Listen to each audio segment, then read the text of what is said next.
고등뿌리 수학은 고등학교 수학나무의 뿌리입니다.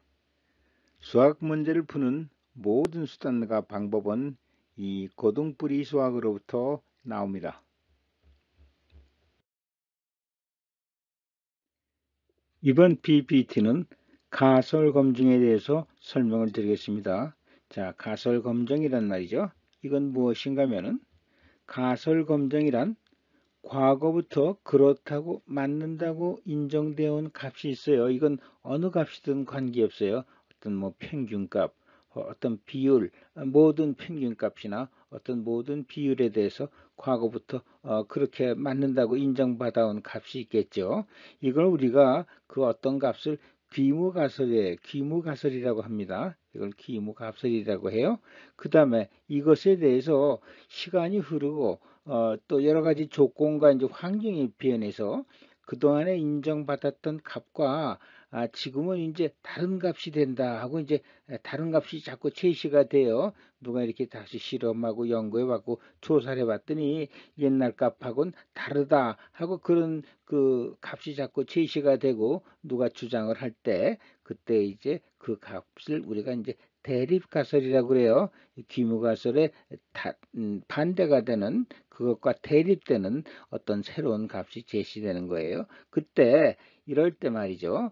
지금까지 값이 여기서 좀 다르다고 지금 자꾸 주장이 나오는데 대립가설에 대해서 대립가설이 자꾸 다르다고 주장을 해요. 그때 지금까지의 값이 귀무가설이에요. 귀무가설이 이제는 틀린다고 판정을 하거나 이게 이제 대립가설이 나왔으니까 이 틀린다고 판정을 하거나 혹은 기존의 값이 그대로 맞는다고 판정을 하거나 하는 그런 것이 이게 가설 검증이에요. 그래서 이제 대립 가설에 의해서 다른 값이 제시되고 혹은 다른 값이 주장이 될 때 그때 말이죠. 그러면 자 보자. 이제는 그 여태까지의 값 귀무가설에 의한 값이 틀리느냐 혹은 그대로 맞으니까 그대로 이 값을 유지하느냐 이걸 판정한다는 것이에요.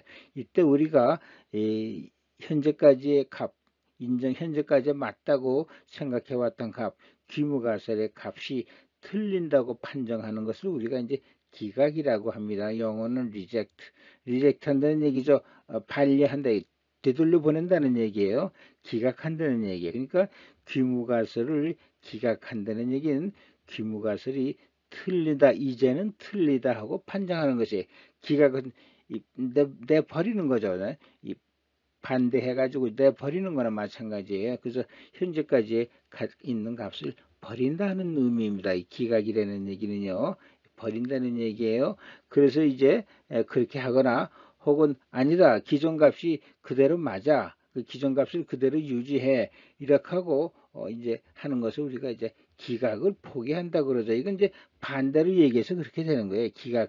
이건 이제 틀린다고 하면은 이제는 틀린다고 하면 기각 이게 이제 버려버리는 거죠. 그렇지 않으면 버리지 않는다는 얘기, 기각을 포기한다는 얘기는 버리는 걸 포기한다는 얘기예요. 결국 기각을 포기한다는 얘기는 그대로 기존의 값을 그대로 맞는다고 판정을 해놓은 것입니다. 그래서 우리가 이제 말을 기각 혹은 기각을 포기한다 이렇게 얘기하죠. 이 기각은 뭘 기각하는 거예요? 귀무가설의 값, 여태까지 인정받았던 귀무가설의 값을 기각하느냐 혹은 기각하지 않느냐, 기각을 포기한다 이런 말이 이제 원래 이제 수학의 영어로는 그렇게 나오죠. 기각을 포기한다, 기각을 하지 않는다 하는 얘기예요. 그러니까 귀무가설의 값, 기존의 값을 기각하느냐 혹은 기각하지 않느냐 이것을 판정하는 것이 가설 검증입니다. 가설 검증의 주인공은 누구예요? 귀무가설의 값입니다. 귀무가설의 값을 기각하느냐 버리느냐 아니면 그대로 유지하느냐 이것 하는 것이 가설 검증입니다. 그래서 다시 말씀드리면 가설 검증의 주인공은 귀무가설이에요. 그래서 기존까지 인정받아온 값 귀무가설입니다. 주인공은 그래서 이것을 기각하느냐 혹은 그대로 유지하느냐 이것을 판정하는 것이 가설 검증입니다. 그래서 이제 기무가설이 이제 기각되어서 지금값이 달라져야 된다고 해도, 그럼 예를 들어서 이제 기무가설이 기각됐어요. 이제 기무가설의 값이 이제는 틀려. 이거 좀 바꿔야 되겠어. 이렇게 이제 얘기가 나오겠죠. 그래서 기무가설이 기각되어 지금의 값이 달라져야 한다 하겠죠. 기각되니까 이 값이 이제 달라져야 되겠죠. 그러나 이거 한다고 해서 대립가설의 값으로 변경하는 것은 아닙니다. 대립가설의 값으로 채택하는 건 아니에요. 이걸 기각하고 대립가설의 값을 채택하는 것이 아닙니다. 이건 혼동하시면 안 돼요. 예를 들어서 기무가설이 예를 들어서 이게 틀렸다고 해가지고 지금 나온 대립가설의 값을 채택하는 게 아닙니다. 이 값을 변경하는 것이 아니에요. 이거를 잘 생각을 하셔야 됩니다. 기무가설이 기각되었다고 해가지고 대립가설의 값으로 변경 혹은 채택하는 것이 아닙니다. 그 다음에요. 기무가설의 값은 여기서 모집단이죠. 여태까지 통계적으로 여태까지 쭉 조사하고 뭐 10년이고 몇 년 동안 조사해온 그런 그 모집단의 값이 되는 거고, 대립가설은 이거는 이제 어떤 샘플 값이죠. 누가 다른가 뭐 조사를 해봤을 거 아니야. 조사하는데 모집단을 다 조사할 수 없는 거고, 누가 샘플 가지고 이렇게 해봤더니 이 값이 달라졌어요 하고 이제 주장을 하는 거죠. 그러니까 대립가설의 값은 표준 샘플의 값이 되는 것이고, 기무가설의 값은 이제 모집단의 값이 되죠. 여태까지 이제 쭉 시간을 두고 역사적으로 혹은 이렇게 만들어진 값이니까 이것은 모집단의 값이고, 대립가설의 값은 표준 샘플의 값이 되는 것입니다. 그래서 이제 우리가 여기서 중요한 것은요, 평균이라는 걸 할 때는요, 평균. 예를 들어서 여기서 어떤 뭐 100만 명에 대한 뭐를 조사했거나 10,000개, 1000개 그런 거 모집단에 대해서 조사할 때는 그 값들이 다 다를 거 아니에요. 그렇죠? 근데 이렇게 그래서 그런 그 분포를 보면은 이런 그 정규 분포가 된다고 했죠. 그건 자연 현상이나 인간의 행동이나 어떤 때 인간의 생각도 말이죠. 사람이 많고 그 요소들이 많으면, 원소가 많으면 그 분포가 이렇게 된다고 했어요. 한 개만 나오는 게 아니죠. 그래서 이거의 평균이 H제로 평균 값을 가지고 얘기하는 거지, 어떤 의미의 어떤 값을 얘기하는 게 아니에요. 그래서 우리가 평균 값이 얼마다는 그 평균 한 값이 있는 게 아니라 사실은 내부적으로는 분포를 봐서 그 분포의 평균값이라는 얘기인 것입니다. 이 대립가설의 표준도 마찬가지. 표준도 샘플을 뭐 20개든 50개든 100개든 이렇게 할 때 그 샘플에 대한 값이 다 다를 거 아니에요. 100개면 100개. 그것도 이제 우리가 분포를 하면은 우리가 이제 정기 분포로 이렇게 환산을 하죠. 우리가 이제 질량 함수, 직렬 질량 함수도 이제 이거로 바꾸잖아요. 우리가 평균하고 표준 편차를 구하면 이런 정기 분포로 변환이 되죠. 그래서 그거에 대한 이것도 평균 값입니다. 그렇지만 평균 값이 하나만 있는, 평균 값을 만드는 데이터 값은 이렇게 분포가 되는 것입니다. 그래서 우리가 평균이라고 할 땐 이거 하나만 생각하면 안 되고요. 결국 이 분포의 평균 값이다 하는 거 생각을 하셔야 돼요. 그러니까 평균이라면 항상 우리가 정기 분포를 머릿속으로 생각하시고, 아, 이거의 평균이다. 이 평균은 이 분포, 정기 분포의 평균 값이다. 이렇게 아셔야 돼요. 그 다음에 대립값을 할 때도 마찬가지예요. 표준 샘플을 할 때도 우리가 표준을 구하고 샘플의 표준 편차를 구하면 이게 정기 분포를 만들 수 있는 거 아니에요. 그래서 표준도 평균이 있지만 그 각각의 데이터의 분포는 이렇게 정기 분포를 이루고 그에 대한 평균 값이 H0라 하는 것입니다. 이것을 머릿속에 항상 기억을 하고 있어야 됩니다.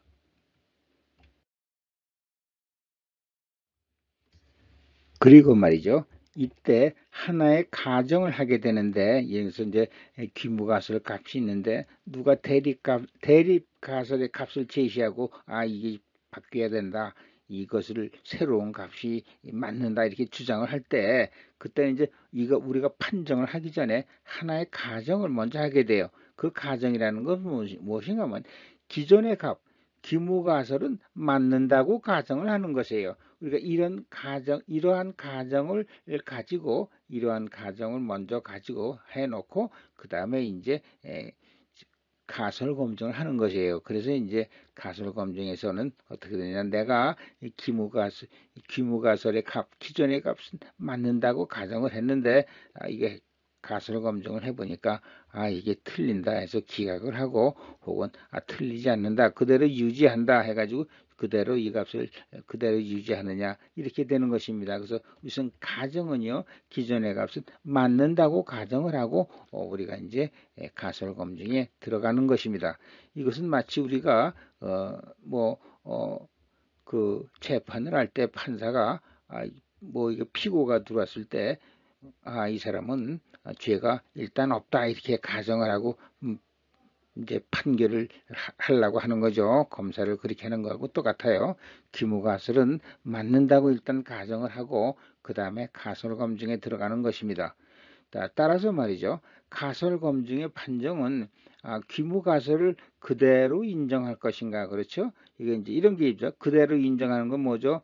기각을 포기하는 거죠. 기각하지 않는 거예요. 혹은 기각할 것인가, 이거는 이제 그 현재 값을 버린다는 얘기죠. 이거를 결정하는 거예요. 이것이 이제 가설 검증입니다.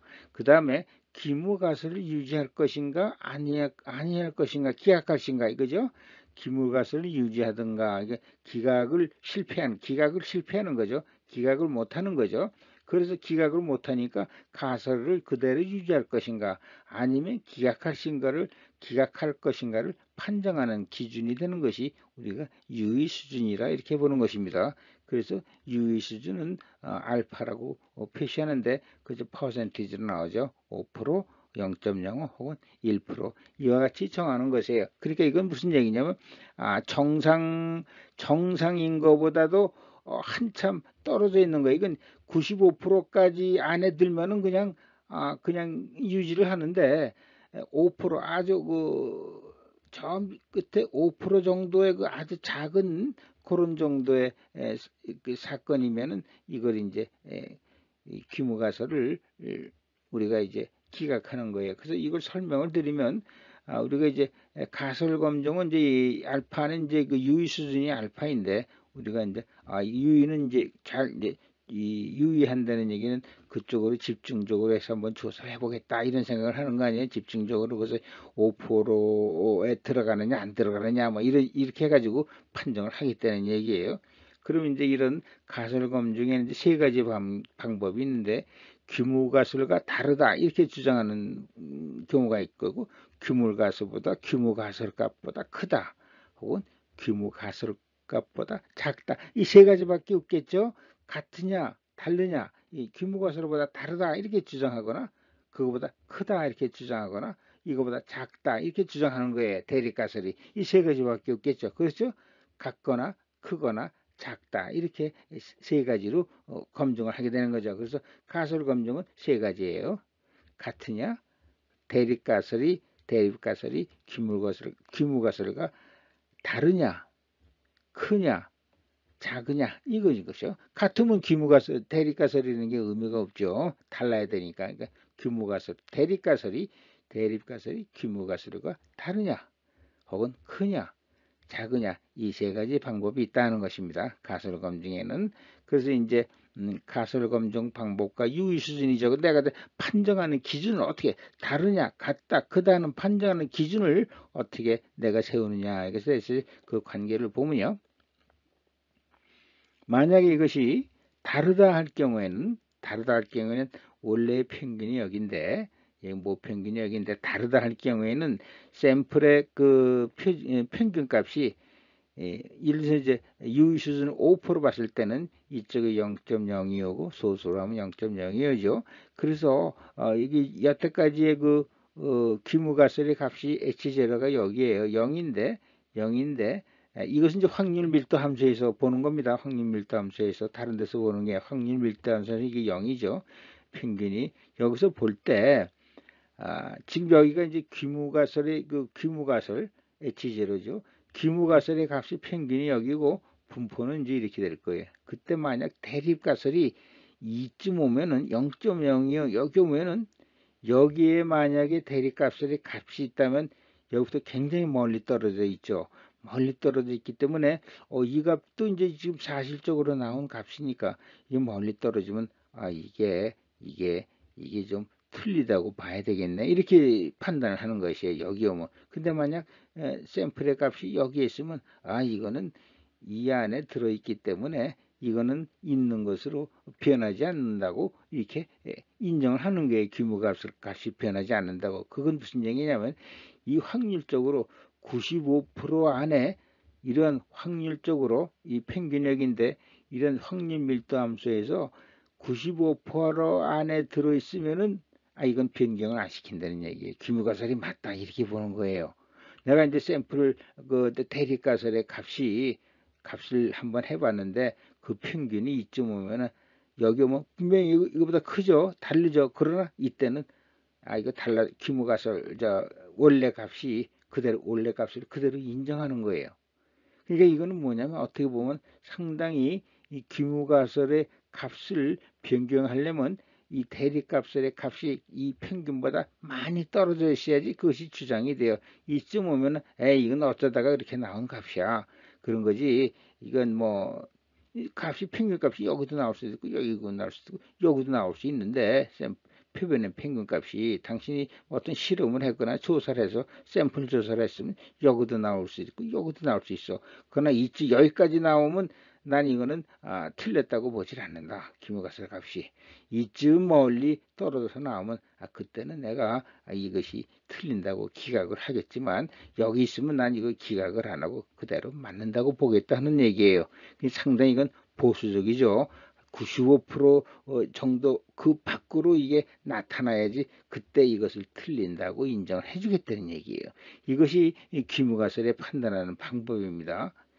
그 다음에 이제 이것이 이제 같다 아니다 하는 경우에는 이렇게 양끝으로 하는 거고, 꼬리가 두 개라는 얘기죠. 투 테일, 이게 두 개의 꼬리를 하는 거고, 만약 대립가설이 이거보다 큽니다, 평균보다 큽니다 하면 이렇게만 해야죠. 이렇게만 해야 했는데 여기서도 그 대립값의 값이 이쯤 오면은 이거는 말이야, 이거 뭐 많이 떨어진 것이 아니야, 어쩌다가 이렇게 나올 수 있어, 우연히 나올 수 있어, 이렇게 생각을 하고 여기서 여기 값이 나오면 이거는 변경을 안 시켜 그대로 규모값이 맞는다고 판정을 해요. 그러나 이렇게 매우 멀리 떨어졌을 때는 아주 희귀한 경우죠. 이거는 100개 중에 5개 정도만 이렇게 나올 경우는 나오는데, 이런 경우에 자꾸 값이 나오면 이때는 이거는 이제 이 규모가설의 값이 틀린다고 봐야 되겠군 하고 이제 규모가설을 기각하는 것이요.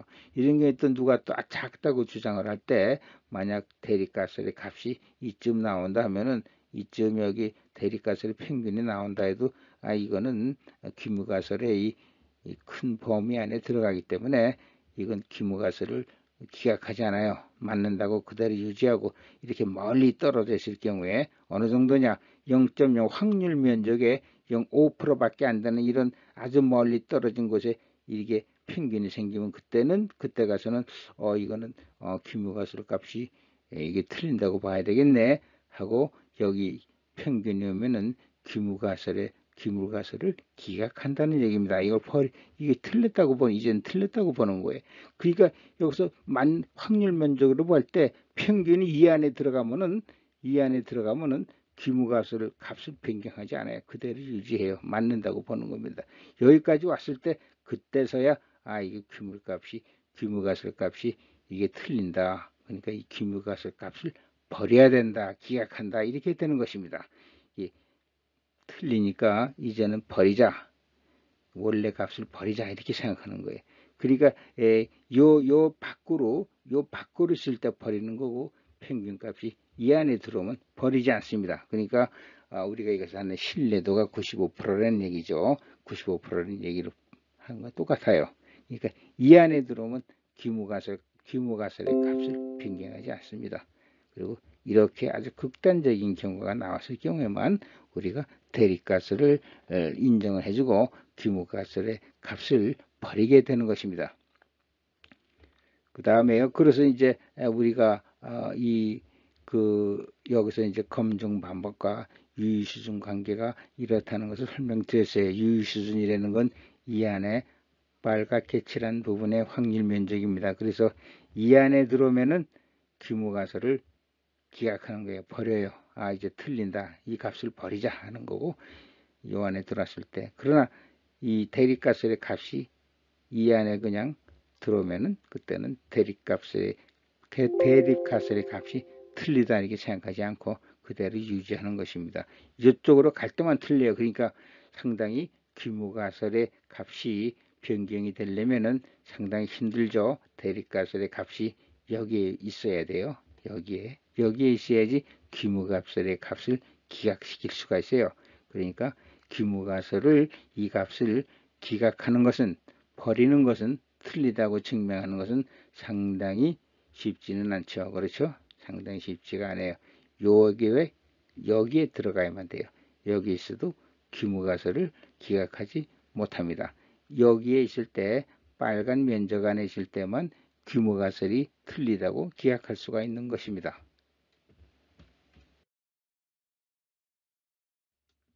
자, 그러면 말이죠. 우리가 이제 표변에 의해 가지고 우리가 이제 대립가설을 만들지 않습니까? 표변 값을 가지고 우리가 이제 대립 가설의 값을 제시하는 것이에요.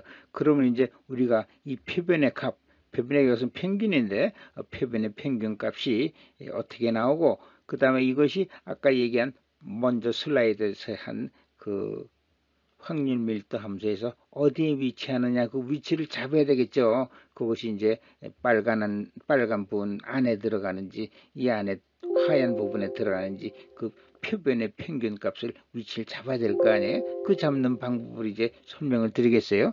자, 우리가 이제 표변은 이렇게 어떤 표변이 이렇게 임의적으로 나와요. 이렇게 뭐 이건 뭐 질량 밀도 함수로 이렇게 나오죠. 그럼 우리가 이거를 말이죠. 엑스바 평균을 계산하고 표준 편차를 계산하면 이런 정기 분포 함수로 만들 수가 있다 있죠. 만들 수가 있다. 정기 분포 함수화하는 겁니다.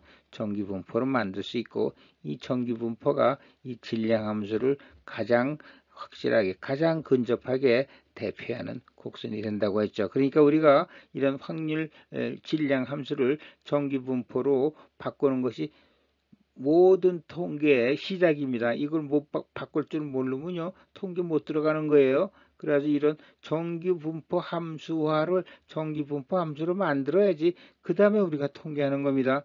그러니까 통계에서 제일 중요한 건 이런 확률 질량 함수를 평균과 표준 편차를 구해 가지고 정기분포 곡선 함수로 만드는 것이 이 곡선으로 이걸 하지. 우리가 이제 그래서 우리가 표변의 평균과 표준 편차를 구하는 목적이 이 정기분포 함수화 시켜서 이러한 곡선을 만드는 것입니다. 그래야지 우리가 수학적으로 처리할 거 아니에요. 이 곡선에 함수가 있어야지 수학적으로 처리해야지. 이거 가지고 막대 그래프만 이렇게 가지고 수학적 처리가 안 되죠. 그래서 이제 중요한 것은 우리가 질량 함수를 정기분포로 바꾸라 이겁니다. 정기분포 함수로 바꾸는 것이 바로 이 표준 편차와 평균을 구하는 거죠. 그 정기분포 함수는 먼저 다른 데서 다 설명을 드렸어요. 그 수학식은 우리가 외우거나 알 필요가 없죠. 이 그래프만 알고 있으면 됩니다. 그래서 이런 그래프를 만드는 것이에요. 그럼 우리가 여기서 우리가 이제 이런 정기분포 함수의 평균이 어디로 이제 전달이 돼야죠. 이것이 확률 밀도 함수로 들어가서 표시가 돼야 되잖아요. 확률 밀도 함수로 표시할 때 우리는 그때 우리가 여기서는 정기분포 함수에서는 평균이 되지만 확률 밀도 함수에서는 요거에 해당하는 것이 뭐죠? 확률 밀도로 함수라고 하면 그것이 표준 이거 뭐죠? 이거 뭐라고 그러죠? 표준 점수라고 하죠. 표준 점수로 바뀌는 거예요. 그러니까 우리가 어떤 그 통계에서 정기분포 함수에서는 숫자가 나오죠. 50, 여기 평균이 50이고 여기가 100이고 여기가 0이다 이렇게 나오겠지만 이것이 이 평균이 확률 밀도 함수로 가면 그 값이 변하는데 어떻게 변하죠? 표준 점수로 변해요. 그리고 이거를 변환시키는 그 식은 이렇게 되는 것이에요. 그래서 우리가 이건 평균의 표변의 평균이고 이건 모평균이 되는 것이죠. 그리고 시그마는 모집단의 편차고 요거는 표준의 크기입니다. 샘플의 크기. 몇 개 원소를 추출하는 얘기다. 한 개 샘플에 대해서 30개 원소를 추출하면은 30이 되고 50이면 50, 100개를 모아가지고 한 개 샘플로 만들면 그때 이게 100이 되는 거죠. 그래서 이것이 표준 점수로 들어가는 겁니다. 그래서 이것이 이 값이 확률 밀도 함수에서 이제 표시가 되는 것이에요. 그 다음 우리가 항상 볼 때 모집단의 표준편차를 알 때 모를 때 이렇게 해가지고 두 가지 통계가 나옵니다. 모집단의 표준편차를 알면 이렇게 그냥 식이 되는데 모집단의 표준편차를 모르면 어떻게 되냐. 모를 때는 우리가 어떻게 해야 된다 그랬죠. 그때는 표변의 크기를 30 이상으로 만들어야 돼요. 그렇다고 뭐 31, 32 이렇게 만드는 게 아니고 뭐 50, 75, 100 좀 넉넉하게 크게 만들어야죠. 그래 만들면은 그때는 모집단의 이 표준 편차 대신에 지금 내가 만드는 샘플 표준의 표준 편차를 넣어도 관계가 없다는 얘기에 이게 별로 틀리지 않는다는 얘기입니다. 틀리지 않아요. 이게 들어가도 이런 건 설명을 지금 못 드리겠지만 이렇게 했어도 그 표변의 크기가 뭐 50, 75, 100 이렇게 되면은 표변의 표준 편차를 넣어도 이거를 몰라도 이 모집단의 표준 편차 대신에 이 표변의 표준 편차를 넣어도 이 값에 큰 오차가 발생하지 않아요. 거의 오차가 발생하지 않기 때문에 그대로 써도 됩니다. 그러니까 이 두 가지 항상 하셔야 돼요. 우리가 표준 편차를 모를 때는 알 때는 그대로 써도 되지만 표준 편차를 알 때는 이 n값 표변의 크기가 작아도 돼요. 25가 돼도 되고 22도 되고 15가 되고 30보다 작아도 돼요. 이거 알 때는. 그러나 모를 때는 표변의 크기를 30 이상 넉넉하게 50, 70, 500 크게 해가지고 이 표준 편차에 이걸 써야 된다 하는 것입니다. 그 다음에 중간에 표준 편차도 모르고 그 다음에 모집단의 표준 편차도 모르고 표변의 크기가 30 이하인 경우 이것도 모르는데 이것이 표변의 크기가 작은 경우는 이런 경우 이제 고등학교에서는 아직 배우지 않는다 이렇게 생각하셔도 된다는 것입니다.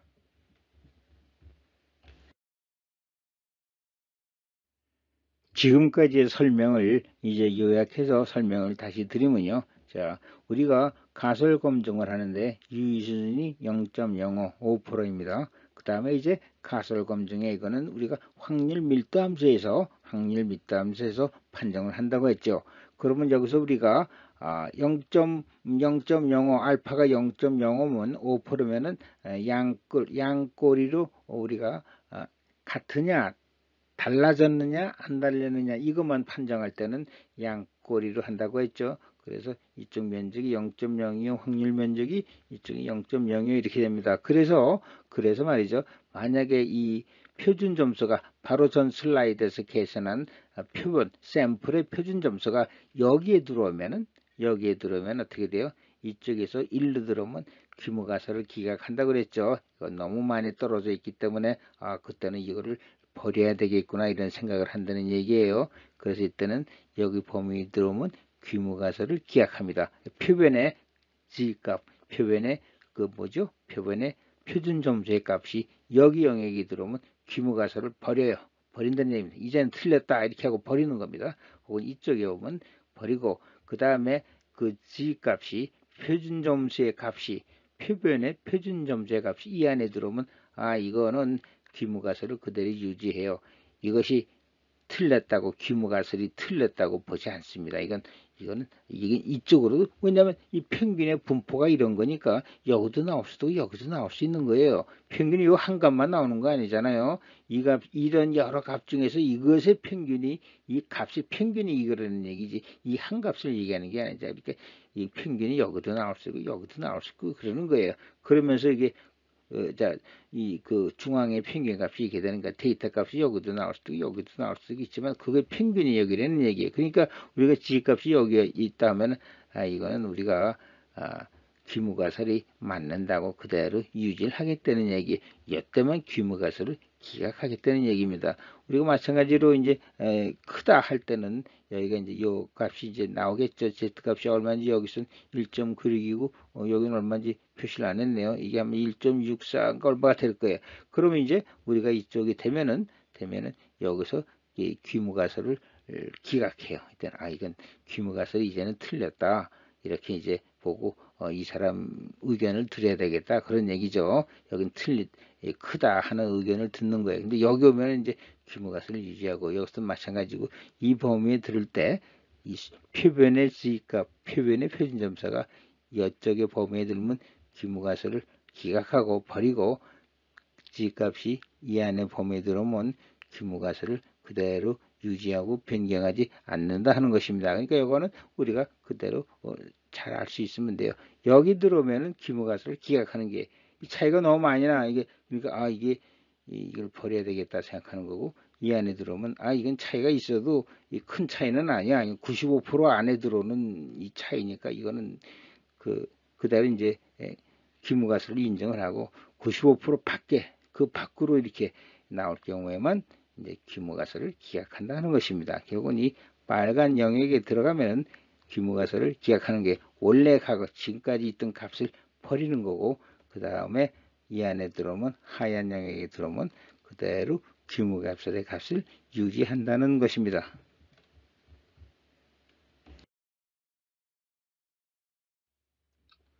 이제까지 설명을 또 다시 한번 이렇게 좀 구체적으로 예를 들어서 설명을 드리면요.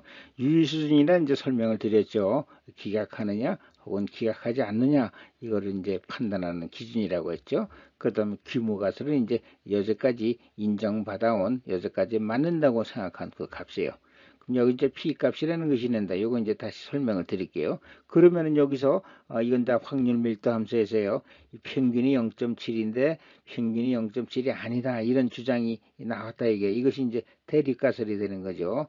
이게 지금 평균이 0.7인데 큰지 작은지는 모르지만 하여튼 0.7이 아니다. 이렇게 주장을 할 때는 우리가 이것이 이제 표본 대립가설은 어떤 표본을 만들어 가지고 그거에 대한 평균을 구하는 것인가. 이 표본의 평균의 G값이 표준점수가 여기 들어오면은 이 뭐죠?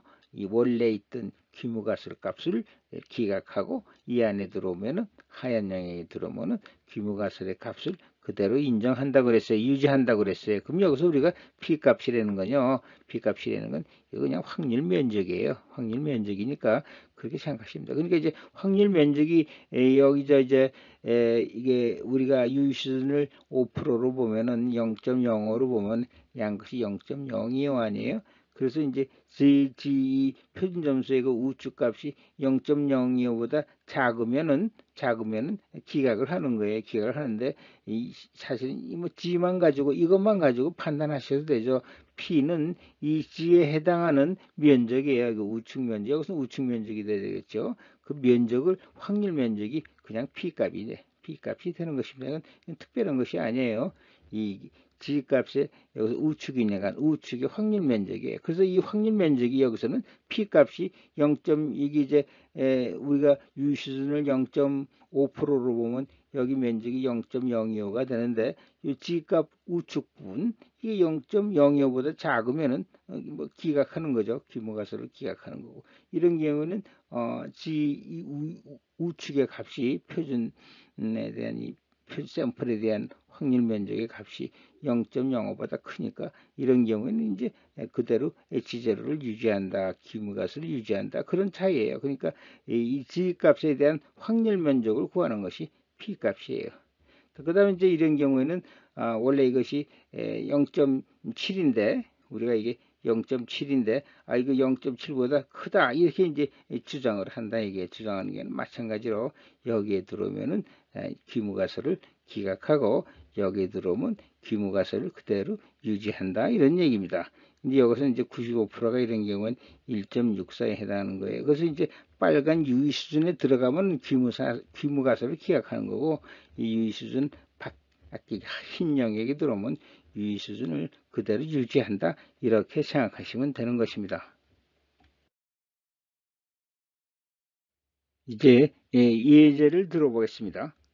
전국 학생들의 평균 IQ는 100이고 전국 학생들 모집단의 평균 IQ는 100이고 표준 편차는 15라고 알려져 있어요. 이게 조사가 된 겁니다. 그런데 어느 학교 학생들의 IQ는 학생 평균보다 높다고 주장을 해요. 이 교장 선생님이 우리 학교 학생들의 그 IQ는 30명보다 전국 평균보다 높아 이렇게 주장한단 말입니다.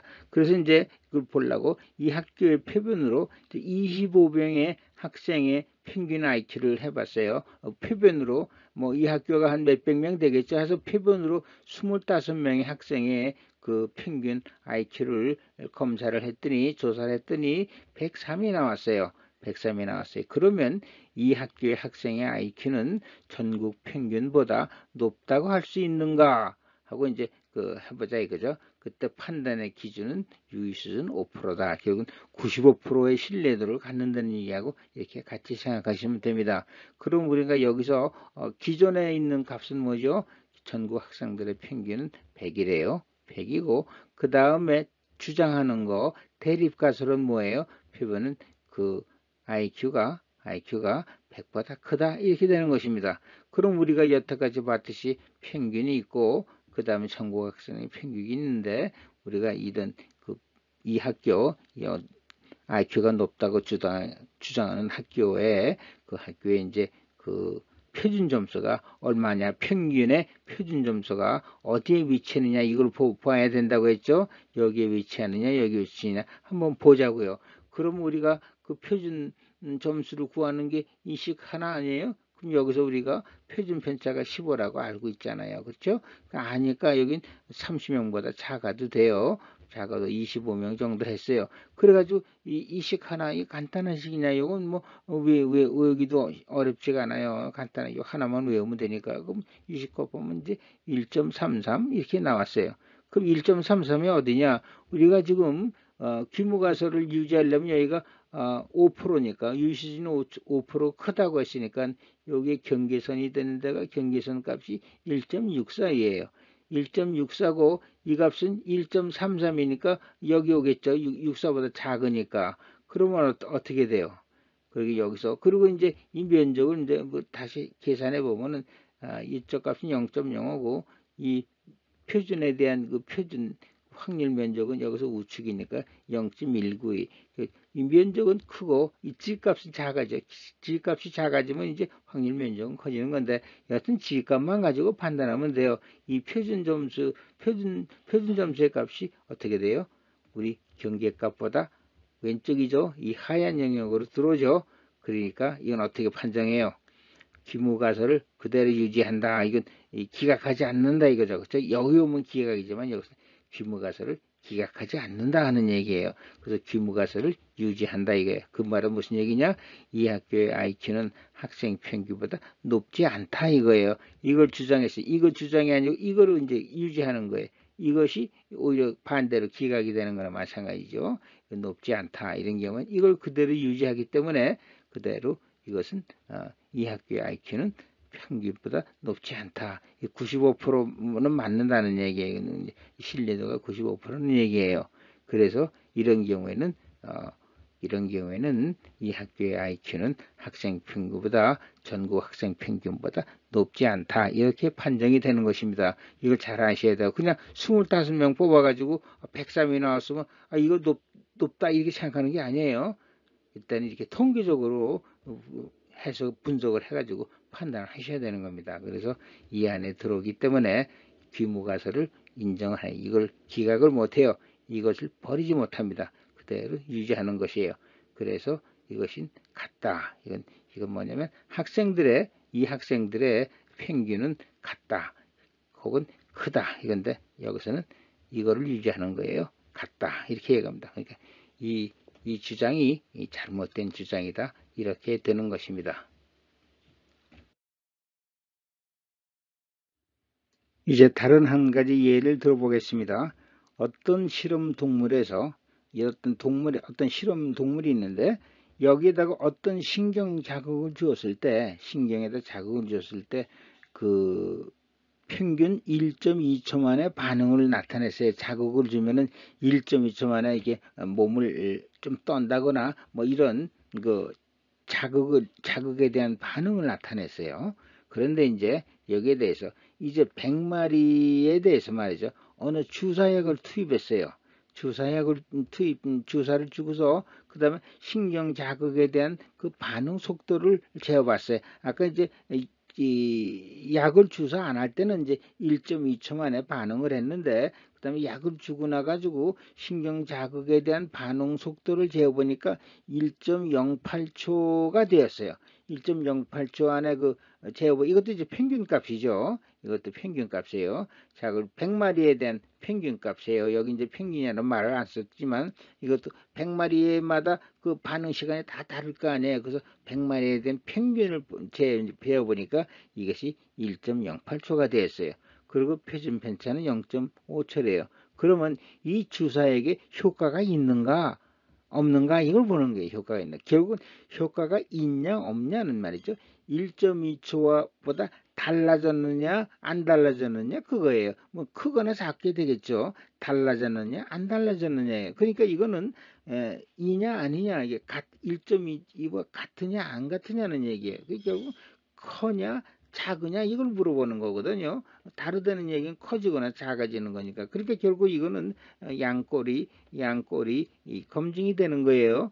그래서 이것도 마찬가지. 이거 이제 표준 점수, 이게 이제 확률 밀도 함수에서 나오는 거니까 이 평균의 1.08 샘플의 평균의 표준 점수를 구해 보니까 여기서 이제 100마리니까 이건 30보다 크잖아요. 여기 이제 모집단에 대한 표준 편차는 몰라요. 그렇죠? 그러나 여기서 이제 100마리를 했기 때문에 모집단의 표준 편차를 몰라도 여기에다가 샘플의 표준 편차를 넣으면 돼요. 이게 0.5라고 했죠. 이게 30보다 훨씬 크니까 그럼 20 그대로 써가지고 가면 2.80이래요. 그럼 2.80은요 여기서 우리가 이제 그 유의 수준은 1%라고 했으니까 이 1%라고 했을 때는 여기 면적이 양쪽이 1%니까 이게 0.005 이렇게 되겠죠.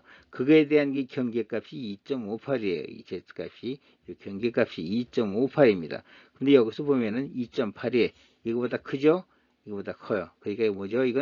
이걸 기각해야죠. 규모 가설을 기각해요. 결국은 1.2초 이것을 기각하는 겁니다. 결국은 1.2초가 아니다 이런 얘기예요. 1.2초가 아니다. 결국은 1.2초가 아니고 아니라는 얘기 뭐냐면 이 주사액의 효과가 있다 이거죠. 이것이 여기 들어온다면 1.2초를 그대로 유지해서 주사액의 효과는 없다 이렇게 되겠지만, 여기에 나왔으면 이거는 뭐죠? 규모 가설을 기각하는 게 1.2초가 아니다 하는 거죠. 기각하는데 1.2초가 아니라고 버리는 거예요. 그러니까 이거는 효과가 있다는 얘기죠. 1.2초하고 달라졌으니까.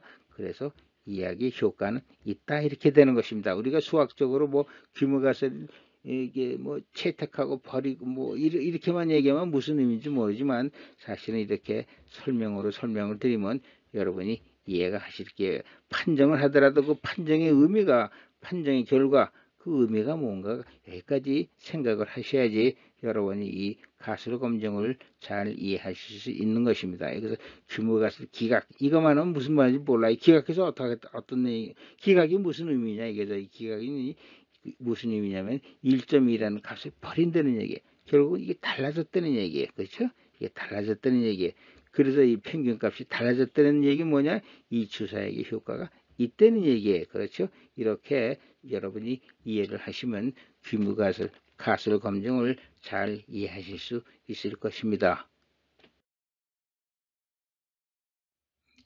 그리고 이 G값, 이건 이제 우리가 뭐라 그랬죠? 이것이 확률 밀도 함수가 정규 분포가 됐을 때 우리가 이게 G표, G 테이블 값을 쓰는 것입니다. 이 모양이 이렇게 삐뚤어지면 이건 못 써요.